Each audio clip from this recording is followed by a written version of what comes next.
Salut les adjoints au coach, ça va ou quoi les Blaugrana? Nouvelle vidéo actualité sur le FC Barcelone. Sincèrement, j'ai l'impression que ça fait une éternité. Je suis pas passé devant la caméra. En fait, ça fait une éternité. C'est pour ça que j'ai l'impression. C'est pas une impression. Ça fait une éternité que je suis pas passé devant les caméras. Ça me manque énormément de parler football avec la communauté. On se retrouve aujourd'hui dans la joie et la bonne humeur pour une nouvelle vidéo actualité. Accrochez-vous bien. Il y a pas mal de bonnes nouvelles selon moi parce que comme d'habitude dans la commu Blaugrana, on aime bien se chamailler. On n'aime pas quand tout est calme, quand la mer elle est calme. Non, non, non. Nous, on aime bien quand la mer, elle est agitée. L'autre, il dit, lui, il est nul, lui, il est bon, lui, on le recrute, lui, on le recrute pas. D'un côté, c'est ce qui fait un peu le charme de la communauté, car ça donne toujours suite à des débats. Des fois, c'est des débats assez bien construits d'un côté comme de l'autre. Et des fois, c'est des débats de footix qui n'ont même pas lieu de s'appeler un débat. Bref, les Blaugrana, avant de vous laisser avec la vidéo actualité, comme d'habitude, je vais vous présenter le sponsor de la chaîne. Je vais prendre une petite minute de votre temps pour vous présenter le deuxième maillot que j'ai commandé chez mon sponsor officiel.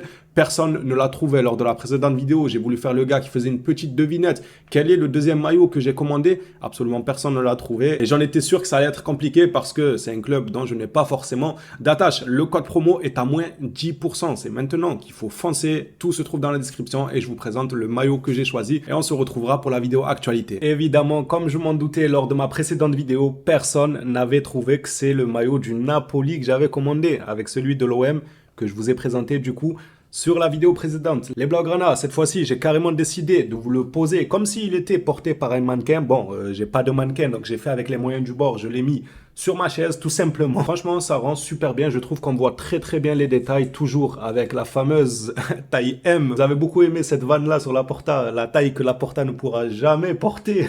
La Porta. La portée. Attends, mais il y a une blague à faire là. La portée. Bref, on n'est pas là pour faire un sketch. On est là pour présenter le maillot de mon sponsor. C'est-à-dire le sponsor officiel de la chaîne. Regardez-moi la qualité des maillots. C'est différent entre la qualité d'ici et les manches. C'est très très stylé de la part du Napoli. Je savais pas qu'ils avaient fait ça. Mais genre le maillot là, il a une autre texture et les manches, c'est une autre texture. Franchement, c'est bien pensé de la part du club. Le maillot, je l'ai pris uniquement parce que je le trouvais super beau. Je n'ai absolument aucune attache avec ce club là en Italie. C'est uniquement parce que je le trouvais beau, c'est l'été, les couleurs comme ça, vous-même vous savez que ça passe super bien l'été, ça rend très très beau, n'hésitez pas les phénomènes, si vous aussi vous voulez vous procurer des maillots de votre club favori ou encore de l'Euro qui approche à grands pas, tenez-vous prêts, le code promo CAVA est passé à moins 10%. Vous avez bien entendu, le code promo est actuellement à moins 10%. Je rappelle que de base, il était à moins 5%. Déjà que les prix sont très très bas. Je vous laisse aller jeter un coup d'œil de vous-même directement sur le site qui se trouve dans la description. Les prix sont vraiment très très bas. La qualité est au top. Et au lieu de moins 5%, cette fois-ci, vous aurez moins 10%. C'est maintenant qu'il faut profiter si vous voulez vous mettre bien pour cet été car les prix sont très très bas. C'est pas quand ça re-augmentera que le code promo repassera à moins 5% qu'il faudra me dire oui Cava j'ai envie de commander. Commandez dès maintenant, profitez des moins 10%, livraison en 2 semaines, vous êtes livré chez vous, franchement c'est très rapide, de très bonne qualité et le service après-vente, je rappelle, il est français, c'est totalement un site français donc ils vous répondront dans un délai record. Voilà les Blaugrana, vous savez ce qu'il vous reste à faire si vous voulez vous aussi acheter vos maillots. On va commencer par cette information et je tape très très fort dès le début parce que c'est cette piste là qui a fait que la mer est agitée du côté de Barcelone. Les Blaugrana se divise encore une fois sur un joueur, Merino. Je vois quand même pas mal de personnes à la limite de le traiter de fraude, vraiment à la limite. Vous avez déjà compris mon avis, moi. Pour moi, c'est une bonne piste. Oh, les gars, il faut vous rappeler dans quel état est le club. Il faut vous rappeler qu'on n'est toujours pas revenu à la règle du 1-1 ou du 15-15 ou du 30-30, je ne sais quoi là. Tous les jours, il y a une nouvelle règle. Le Barça sera en 15 000 après le levier économique de Laporta. C'est bon, on a compris l'histoire du 1-1, du 2-2, du 3. C'est quoi, c'est un baby-foot qu'il faut? Je comprends pas. Tous les jours, il y a un nouveau chiffre. Le Barça va passer en 3-3. On fait quoi? On fait du ping-pong, les gars, ou quoi? Bref, on va même pas s'occuper de tout ce qui est côté administratif. Souhaitant d'arriver à ce stade du fameux 1-1, on le souhaite clairement. En tout cas, si le club arrive à ce stade-là, il faudra faire avec les moyens du bord. C'est pas parce qu'on arrive au stade du 1-1 qu'on va aller prendre Bellingham du Real Madrid. Parce qu'il y en a à vous écouter à chaque fois qu'il y a un nom de joueur qui sort. Oui, mais ça, c'est un joueur de second plan. Ça, c'est le bas du tableau. Ça, lui, il a pas les épaules. Ça, c'est un joueur moyen. Et donc, tu veux quoi? Tu veux un joueur au top, allant prendre Bellingham directement chez le rival, au Real Madrid. C'est ça que vous voulez? Je comprends pas, dites-moi. Non, mais dites-nous, parce que c'est facile. Nous aussi, on veut tous Kimmich. Évidemment qu'on veut Kimmich. Nous aussi, on veut Guimarães. Je vous rassure, vous n'êtes pas les seuls à vouloir ce genre de joueur-là, de ce calibre-là. Mais au bout d'un moment, il faut faire preuve de maturité et de compréhension avec l'état dans lequel se trouve le club. Le club, actuellement, il a du mal à s'en sortir. Il retrouve quand même son chemin, ça fait plaisir. Merino, c'est une bonne piste. Je suis désolé, Merino, c'est l'un des top milieux de Liga. Pour moi, il fait partie des des meilleurs milieux de Liga et je pèse mes mots. Vous pouvez clipper, vous pouvez faire un reportage Arte, vous pouvez faire un reportage Netflix, tout ce que vous voulez. Merino fait partie du haut du panier pour moi en Liga. Ça fait partie des joueurs intéressants en Liga à avoir dans son équipe. Je ne dis pas non plus que ça va être un Bellingham. Je suis trop jaloux de Bellingham. Le gars qui utilise Bellingham, je suis jaloux. Je vous le dis, je sais qu'il y a des merengues qui me regardent. Je suis jaloux. Que voulez-vous que je vous dise? Mbappé, Bellingham, Vinicius, c'est bon au bout d'un moment les gars. Je crache le morceau, j'arrête de jouer la comédie de Arte, je suis jaloux. Voilà, comme ça c'est clair et précis. Donc si je prends tout le temps l'exemple de Bellingham, foutez-moi la paix. Moi aussi je veux bien. Dans l'état actuel, Merino, je prends tous les jours. Je suis désolé. En plus, Flick, il a l'air d'avoir envie de ce joueur-là. Tout est bon. Tout est bon, j'ai envie de dire. Il ne faut pas hésiter. Merino, ça reste pour moi une bonne piste. Je ne dis pas encore une fois que ça va être un crack monumental, mais ça reste un joueur qui pour moi peut même être amené à évoluer. Et c'est un joueur fiable seulement maintenant. Ce n'est pas un pur 6, Merino. Et là, je peux vous accorder ce point-là. Merino n'est pas un pur 6. Et au Barça, on cherche depuis un moment désespérément un pur 6. Pour les matchs contre les grands clubs comme le Bayern, tout ça, on aura besoin d'un 6 de fixation. Quelqu'un qui connaît le métier comme sa poche. Et là, ça, je peux vous l'accorder. Maintenant, ça ne veut pas dire que la piste Merino est ridicule. Elle n'est pas ridicule. Pour moi, elle est fort intéressante. C'est une piste à fort potentiel. Je vous accorde le point que le Barça a plus besoin d'un 6 de fixation et non pas d'un joueur forcément polyvalent parce qu'on a déjà pas mal de joueurs polyvalents. De Jong est un joueur polyvalent. Pedri est un joueur polyvalent. Gavi est un joueur polyvalent. Tout le monde sont des joueurs polyvalents au Barça. Donc on va pas en plus acheter des polyvalents. Au bout d'un moment, c'est pour construire une équipe de foot ou c'est pour être équipier polyvalent à McDo, les gars. Sérieusement, c'est bon. Faut prendre des joueurs de formation, des joueurs qui savent maîtriser leur poste. Un pur 6, ça ferait plaisir. Maintenant, si c'est pas possible que sur le marché, il n'y a pas un pur 6 qui pourrait correspondre aux finances actuelles du Barça, eh bien Merino, moi je prends tous les jours. Dites-moi vous ce que vous en pensez les Blaugrana. Hâte de vous lire dans les commentaires et on va passer à une déclaration de Mr. Ter Stegen. Regardez ce qu'il a déclaré. C'est ce qu'on appelle le culot. Si vous cherchez la définition du culot, la voici. Ter Stegen, être le gardien remplaçant de l'équipe nationale est très décevant. Et donc, qu'est-ce que tu veux qu'on fasse de cette information en fait? Frappe-toi la tête contre un mur, je sais pas, augmente ton niveau en fait. C'est très décevant d'être numéro 2, mais parce que tu le mérites. Qui ici va dire que Ter Stegen mérite de passer devant Manuel Neuer? Absolument personne. Donc Ter Stegen, c'est quoi ces déclarations? Retourne faire des pubs pour les machines à café. Le Real Madrid a gagné la Ligue des Champions la veille. Lui, le lendemain matin, au lieu de se lever énervé, au lieu de se lever avec une séance de pompe, se lever avec des œufs brouillés, je sais pas, quelque chose voilà qui donne de l'énergie, qui nous montre que le gars il bosse pour la saison prochaine. Le gars non, il se lève en pantoufle, il nous présente une cafetière, il fait un café.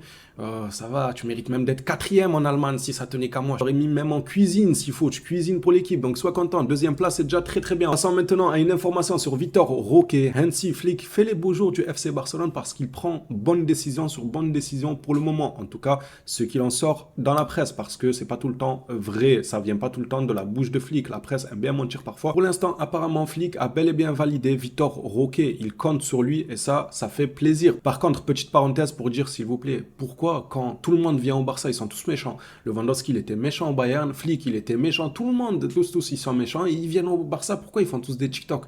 Je comprends pas. J'avais jamais vu Flick sourire, je vous parle sérieusement. Même lors du 8-2, nous-mêmes, on a tous vu les screens, les images qui tournaient de Hansi Flick, pas content, le visage ferme, à 8-2 contre le FC Barcelone. Le gars, il était pas satisfait du match. Je veux quoi de plus? Ça y est, tu gagnes 8-2, lâche un petit sourire. Non, le gars, non. Il a fallu qu'il signe au Barça, qu'il fasse un petit câlin, une petite accolade avec la Porta pour que le lendemain, on le voit nous montrer ses canines. C'est même pas un petit sourire qu'il fait, c'est des grands sourires. Je l'ai jamais vu autant sourire. Qu'est-ce qui se passe au Barça? En fait, on est devenu un club d'influenceurs. C'est ça que vous êtes en train de nous expliquer. L'autre, il vient là, Lewandowski, il était tout méchant. Il vient, il fait des danses. Lui, on l'a jamais vu sourire. Il vient, il sourit et j'en passe. Il y a eu tellement de cas comme ça. Au bout d'un moment, il faut arrêter. Si vous voulez des influenceurs, je sais pas, la Porta va dans la team Nasdaq. J'ai envie de te dire, vas-y, va voir Nasdaq à Saint-Jacques. D'ailleurs, il pourrait peut-être te passer de l'argent pour recruter. Attendez, mais je tiens un truc là. Pourquoi la Porta, il va pas chez Nasdaq, les gars? Il va là-bas, il fait un défi comme étant le plus gros mangeur de Perpignan. Il gratte son petit billet pour le mercato. Comme ça, on est tranquille parce qu'il veut être influenceur. Nasdaq va lui donner un petit coup de main pour son TikTok. Comme ça, il va péter une bonne fois pour toutes. Être rassasié niveau argent. On reviendra à la règle du 35-35. On reviendra à cette fameuse règle du goal à goal, panier,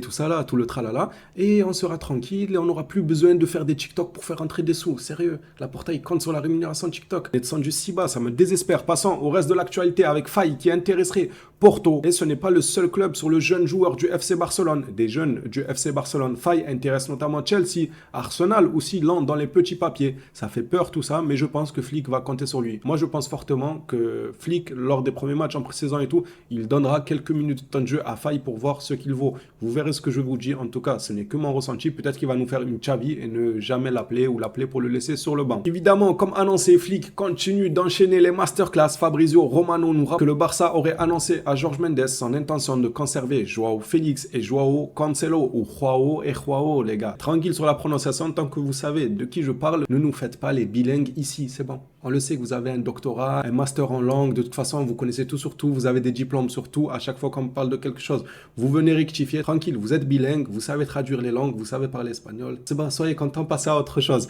Laporta et Deco sont d'accord sur le plan et Hansi Flick a déjà donné son feu vert. Beaucoup de pistes ressortent du côté de la Catalogne, dont notamment la plus grosse d'aujourd'hui, selon moi, Merino, quand même, qui chauffe. D'un coup, en fait, elle est sortie, elle a chauffé. Merino, c'est comme ça. On n'en a pas trop entendu parler, mais à partir du moment qu'il y a un article qui est sorti, il y a tout le monde qui s'est mis d'accord que oui, du côté de Merino et le Barça, il y a quelque chose qui se passe. DBR8 nous annonce que le Barça cible par contre prioritairement Nico Williams pour ce mercato. Il a fait savoir à l'entourage du joueur. Ça ne m'étonne pas. Flick a dit lui-même qu'il cherchait un ailier et un 6 d'ailleurs. Ça ne m'étonne absolument pas que le Barça fasse de Nico leur priorité. Et moi, c'est un joueur sincèrement qui me convient. Pour terminer cette vidéo actualité, un communiqué sur Bernardo Silva, l'ancien. Bon, depuis qu'il n'y a plus Xavi au club, on n'a plus les 10 journaux de la Catalogne qui titrent Bernardo Sequeda, City, Shakira, Piqué. On n'a plus trop ce genre d'informations-là. La piste s'est calmée, mais il faut compter sur Laporta pour relancer cette piste-là. Sport nous rapporte que le Barça a déclaré à Hansi Flick qu'il tenterait de recruter Bernardo Silva s'il pouvait revenir à la règle, la fameuse. Vous voyez, j'invente rien, la fameuse règle du 1-1, même si pour Flick, ce n'est pas sa priorité.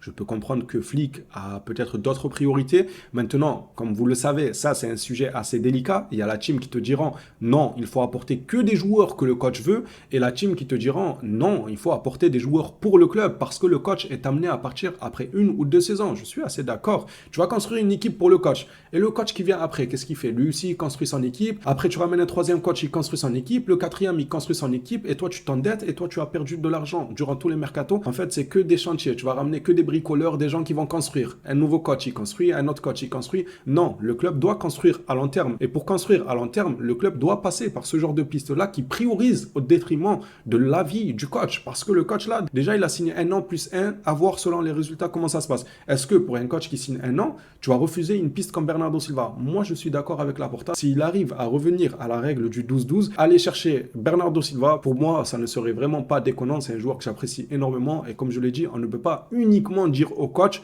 est-ce que tu veux oui ou non? Parce que le coach est amené à partir. Le club, lui, est amené à rester. Le joueur, lui, qui signe, est amené à rester 5 ans. Tu peux même faire des plus-values sur lui en le revendant, ou il peut t'aider à ramener des titres avec plusieurs coachs. Soit avec le coach à l'époque où il est venu au club, il y avait un certain coach, il peut t'aider et il t'aidera avec le second coach, ainsi de suite. Ce que je veux dire, c'est qu'il faut prioriser la construction de l'équipe. Parfois, je dis bien parfois, parce que je fais aussi paradoxalement partie de la team qui disent il faut laisser les pleines rênes au coach. Le coach, il sait ce qu'il fait, il sait où il va. Enfin, à part Xavi, lui, il ne savait pas où il allait, il s'était perdu. Mais je crois, aux dernières nouvelles, il n'avait pas de connexion Internet. Il n'a pas pu consulter son GPS, donc c'est normal qu'il s'était perdu, Xavi. On lui pardonne. Ça arrive à tout le monde de ne pas pouvoir accéder à son GPS.